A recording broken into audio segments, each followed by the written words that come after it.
പ്രണാമം റോയ് സാർ.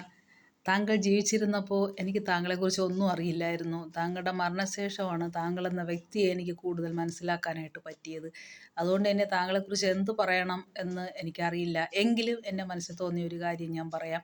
താങ്കളുടെ അപാരമായ കോൺഫിഡൻറ്റ് കൊണ്ട് താങ്കൾ ഉണ്ടാക്കി പൊക്കിയ ഈ കോൺഫിഡൻറ്റ് എന്ന ബൃഹത്തായ ബിസിനസ് സംരംഭം, താങ്കളുടെ ഒരു നിമിഷത്തെ കോൺഫിഡൻസ് ഇല്ലായ്മ കാരണം താങ്കൾ പൊളിച്ചു കളഞ്ഞു. അതിലെനിക്ക് തീർത്താൽ തീരാത്ത വിഷമം താങ്കളോടുണ്ട്. പക്ഷേ ഒരു കാര്യം, ഒരു മനുഷ്യൻ ഏതെങ്കിലും ഒരു സമയത്ത് വീക്കായി പോവും, അല്ലെങ്കിൽ തരളിതനായി പോവും. ആ സമയം സാറിനും വന്നു.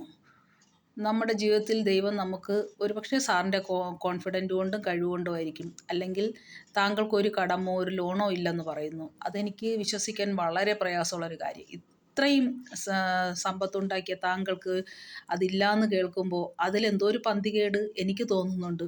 അപ്പോൾ സാർ ജെന്യൂൻ ആയിരുന്നു എങ്കിൽ ഒരു പക്ഷേ എന്ത് വന്നാലും, എന്ത് എൻക്വയറി വന്നാലും താങ്കൾ പേടിക്കേണ്ടതില്ല എന്ന് എൻ്റെ ബുദ്ധിക്ക് തോന്നുന്നു. ഇനി പുതിയ അന്വേഷണത്തിൽ താങ്കൾ അങ്ങനെ ഒരു യാതൊരു കളങ്കവും താങ്കൾക്കില്ല എന്ന് തെളിയുകയാണെങ്കിൽ താങ്കൾക്ക് എൻ്റെ വക ഒരു ബിഗ് സല്യൂട്ട്. അപ്പോൾ പറയാൻ വന്നത്, താങ്കളുടെ ഈ ജേണിയിൽ താങ്കൾ മറന്നുപോയ എന്തൊക്കെയോ കാര്യങ്ങളുണ്ട് എന്നാണ്. താങ്കളുടെ അകാല മരണം വരുത്തി വെച്ചത് അത് തന്നെയാണ്. ഒന്നുകിൽ പണം വന്നു കുമിഞ്ഞപ്പോൾ ദൈവവുമായിട്ടുള്ളൊരു ബന്ധം താങ്കൾ വിട്ടു, അപ്പോൾ ദൈവവും താങ്കളെ കൈവിട്ടു എന്ന് മനസ്സിലാക്കാം. അല്ല എങ്കിൽ താങ്കൾ ഇൻകം ടാക്സ് സമയത്തിന് അടയ്ക്കാൻ മറന്നുപോയി, അല്ലെങ്കിൽ താങ്കളുടെ അഹങ്കാരമോ താങ്കളുടെ മറ്റെന്തെങ്കിലും ഒരു കുറുക്ക് വഴിയോ താങ്കൾ അതിനെ ഉപയോഗിച്ചു എന്ന് ഞാൻ മനസ്സിലാക്കുന്നു. അല്ല എങ്കിൽ നമുക്ക് ഇത്രയും ആസ്തിയുള്ള ഒരാൾക്ക് ഇൻകം ടാക്സിന് പിഴയോടുകൂടി നമുക്ക് കൊടുക്കാവുന്നതേ ഉള്ളൂ. എന്നിട്ടും താങ്കൾ എന്തിന് ജീവൻ ഒടുക്കി എന്നുള്ളത് ഒരു ചോദ്യചിഹ്നം മാത്രമാണ്. ഇനി അഥവാ ആരെങ്കിലും താങ്കളുടെ ജീവൻ അപായപ്പെടുത്തിയതാണെങ്കിൽ അതും ഒരുപക്ഷെ സാറിൻ്റെ വളർച്ചയിൽ കണ്ണ് വെച്ചിട്ടായിരിക്കും. താങ്കൾ ഒരുപാട് ഓവർ എക്സ്പോസ് ആയിപ്പോയി എന്നെനിക്ക് പല വീഡിയോകളും കണ്ടപ്പോൾ എനിക്ക് തോന്നിപ്പോയി. ഒരുപക്ഷെ താങ്കളുടെ സന്തോഷവും താങ്കൾ മറ്റുള്ളവരെ മോട്ടിവേറ്റ് ചെയ്യാനായിരിക്കാം അങ്ങനെ ഒരുപക്ഷെ ചെയ്തത്. പക്ഷേ അത് ദൈവത്തിനും മനുഷ്യർക്കും എല്ലാവർക്കും വല്ലാത്ത അസഹിഷ്ണുത ഉണ്ടാക്കി എന്ന് എനിക്കിപ്പോൾ തോന്നുന്നു. പക്ഷേ ഇത്രയും വലിയ ഒരു ബിസിനസ് സംരംഭം വളർത്തിപ്പൊക്കി ഇത്രയും വർഷങ്ങളായിട്ടും താങ്കൾ എന്തുകൊണ്ട് ഇൻകം ടാക്സ് കറക്റ്റായിട്ട് അടച്ചില്ല എന്നത് അത് വലിയൊരു പിഴയായിട്ട് തന്നെയാണ്, വലിയൊരു തെറ്റായിട്ട് അപരാധമായിട്ട് തന്നെ എനിക്ക് തോന്നുന്നു. ഇനിയെങ്കിലും വിചാരിക്കുക, ആത്മഹത്യ ഒന്നിനും പരിഹാരമല്ല.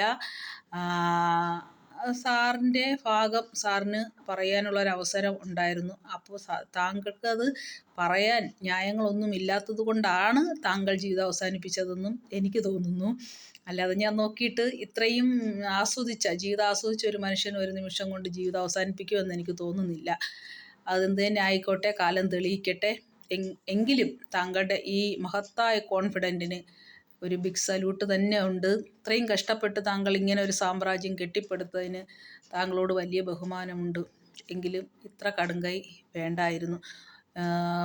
പണം ഉണ്ടാക്കാൻ ശ്രമിക്കുന്നവരോട് പറയാനുള്ളത്, എത്ര പണം വന്നു ചേർന്നാലും നമ്മളായിരിക്കുക, വന്ന വഴികൾ മറക്കാതിരിക്കുക, നമ്മളെ നമ്മളാക്കിയ ദൈവത്തോടും നമ്മുടെ വേണ്ടപ്പെട്ടവരോടും കടമയുള്ളവരായിരിക്കുക, കർത്തവ്യനിരതരായിരിക്കുക. എല്ലാവരെയും ആരെയും ചതിക്കാതെ നേരായ വഴി, ചിലപ്പോൾ കുറച്ച് താമസം ഉണ്ടാവും, എങ്കിലും നേരായ വഴിയിൽ മാത്രം പണം സമ്പാദിക്കുവാൻ ശ്രമിക്കുക. അത് എന്ന് നിലനിൽക്കും. പക്ഷേ കള്ളത്തിൻ്റെ വഴിയിൽ കൂടെ നമ്മൾ സഞ്ചരിച്ചാൽ അത് എപ്പോഴായാലും വീഴ്ച തന്നെയായിരിക്കും, നമുക്ക് ഒന്നും ഉപകാരപ്പെടാതെ പോകും. അപ്പോൾ എല്ലാവർക്കും ഇതൊരു പാഠമായിരിക്കട്ടെ. സാറിൻ്റെ ജീവിതം നിങ്ങൾക്ക് എല്ലാ അർത്ഥത്തിലും മുന്നേറാനും ജീവിതം നശിപ്പിക്കാതിരിക്കാനും നേരായ വഴിയിൽ പോകാനും എല്ലാം ഒരു പാഠമായിരിക്കട്ടെ എന്ന് പ്രാർത്ഥിക്കുന്നു. ഒപ്പം സാറിൻ്റെ നിര്യാണത്തിൽ ദുഃഖിതരായി കാണപ്പെടുന്ന കുടുംബാംഗങ്ങളെ എല്ലാവരെയും അവർക്കും ഇതൊരു പാഠമാണ്. അവരുടെ ഇനിയുള്ള ജീവിതം, ഇനിയുള്ള ബിസിനസ് എങ്ങനെ കൊണ്ടുപോകണം എന്ന് ഒരു വലിയൊരു പാഠം കൂടെയാണ് സാറ് ഈ സ്വന്തം മരണത്തിലൂടെ കാണിച്ചിട്ട് പോയത്. അപ്രകാരം ഒരു നേരായ മാർഗത്തിലൂടെ അത് വീണ്ടും കെട്ടി ഉയർത്താൻ ആ കുടുംബാംഗങ്ങൾക്ക് ദൈവം കെൽപ്പ് കൊടുക്കട്ടെ എന്ന് പ്രാർത്ഥിക്കുന്നു. അദ്ദേഹത്തിൻ്റെ ആത്മാവിന് നിത്യശാന്തി നേർന്നുകൊണ്ട് നിർത്തുന്നു. എല്ലാവർക്കും എൻ്റെ നന്ദി.